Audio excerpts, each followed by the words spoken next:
this is my review on Batman Caped Crusader. I finished up season 1. It was a really great season. I like the series. I try to look up because there's some fans who have problems with it, but I read some of the fan backlash and they seem like they don't like how diverse or some things are.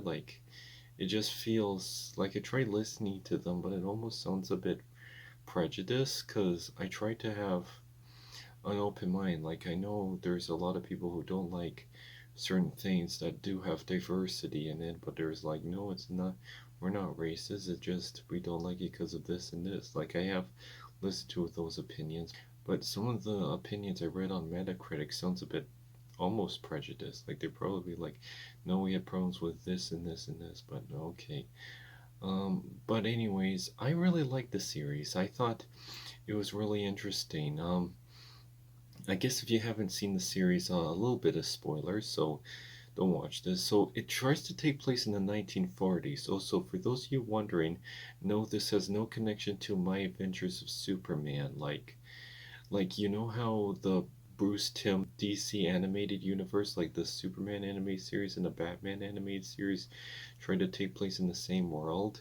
Well, not this, because not only they have different animation styles, but one takes place in the 40s and one takes place in the modern decade. So, but this one tries to really do something different. Batman Caped Crusader, like it takes place in the 40s and tries to be like the 40s, but they do try to change up the designs of the characters. Like Harvey Dent, like when he becomes Two-Face, it's the scars on the wrong side and it's almost melted. Also, spoiler alert if you haven't watched the series, but they kill him off in the final episode. That was a weird way to do it. Also, Dick Grayson makes an appearance, and so this, I think Jason Todd and Stephanie Brown and Carrie Kelly make an appearance, but Dick Grayson looks like a little kid, which makes sense, but it's just Barbara Gordon. They introduced Barbara in this, and she looks like an older woman, and Dick Grayson is like a little kid. Like, it's just in most versions, they try to make them the same age, so it's interesting how she looks like a grown woman. I don't know if she's going to be Batgirl in this, but we'll have to see.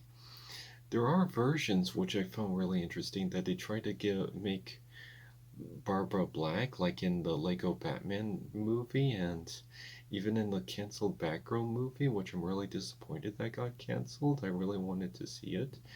But yeah, I think it's interesting that they did it. This show's produced by both Bruce Timm and Matt Reeves and J.J. Abrams. I feel like because J.J. Abrams is working on this, I feel like that there's a lot of fans who haven't forgiven him for Rise of Skywalker, that I'm worried some fans are just being biased and hate it because they haven't forgive him for what he did with his other works.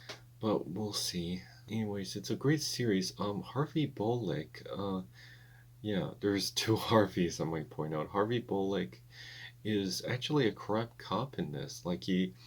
He works for criminals and then he tries to take life with his partner, but I don't know how to feel about that because the only Harvey Bullock I know was from the Batman animated series, but even that, like, Harvey Bullock was hard to work with, but he still tried to do his job and tried to capture the scumbags, the criminals. So it's just, this feels really different than how he usually does. Oh, so the other villains, like Clayface makes an appearance, and he's like a criminal in like a dark clothes that tries to mold his face, which is pretty creepy. And Firefly has one appearance in an episode. And also, again with the spoiler alert, but they try to set up for the next season, and at the very end, the next season, they try to set up, the Joker. Yep.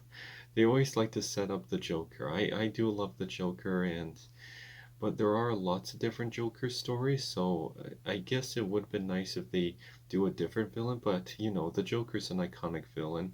I don't know how to feel about that deep voice he has, but because he always has a high pitched voice, but I'd like to see what they do with the Joker in this. And Batman's design, like, I should point out, Bruce Timm created a short for his Batman 75th anniversary, and this was kind of inspired by that. So this does try to have a 40s feel by trying to do its own series but with a different Batman version. And I heard Kevin Conroy was going to make an appearance, but because he passed away, he couldn't. But I do like what they did with this version, and the version of Batman is inspired by the 40s original Detective Comics design, and I really like how they done it well. And Batman's really the usual Batman we all love and know. And there's almost a part where I thought he was gonna shoot someone, but he gave a warning and he just threw the gun away, which I really liked because that's the Batman we know. The characters are pretty great. Like you can tell Matt Reeves has his influence. Like even the Commissioner Gordon, how they made him look, even kind of reminds me of the Commissioner Gordon in like his movies. So I do like three different directors having their own idea on this. Oh, so I do own a Lego figure of how the original Detective Comics from like the Batman Detective Comics issue 27, I believe.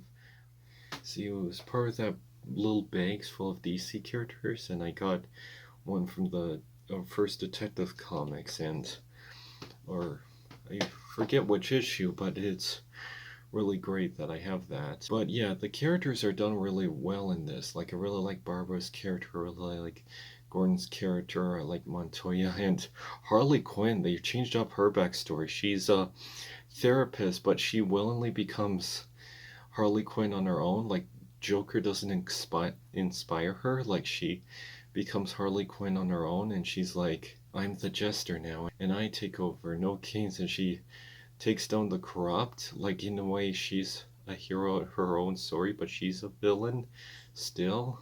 Also, the Penguin. The Penguin's a woman in this, and I thought that was a very different take on how they're doing that. I do like that she does still look like how the Penguin usually looks. But anyways, I really like this series. I thought it was a really different way to do Batman.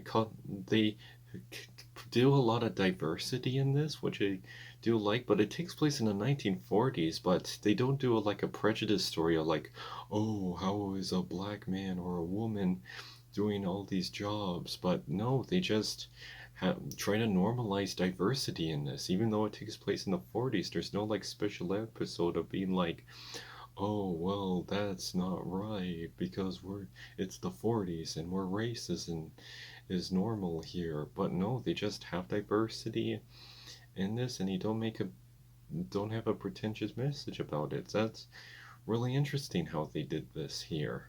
But this is like an Elseworld story where it's Batman in the 40s and it's in his own universe. So I really like how they did this. It's really nice. I like how, well, I'm just saying how I like how they did it. The animation's pretty great. The story's pretty great. I don't know what the backlash is with this, but I had a really great time watching this. I'm glad it was on Prime Video because I have Prime Video, so I got to watch it on streaming. So, anyways, they have my money now. So, and I can't wait for season 2. I wonder what they're gonna do with season 2. And I hope you all enjoyed this video. I guess that's all I can talk about now. I really like the story, the characters, the animation's pretty good. You can see some Bruce Timm influence, but it's still its own series, and I can't wait to see what happens in season 2, and see you next time.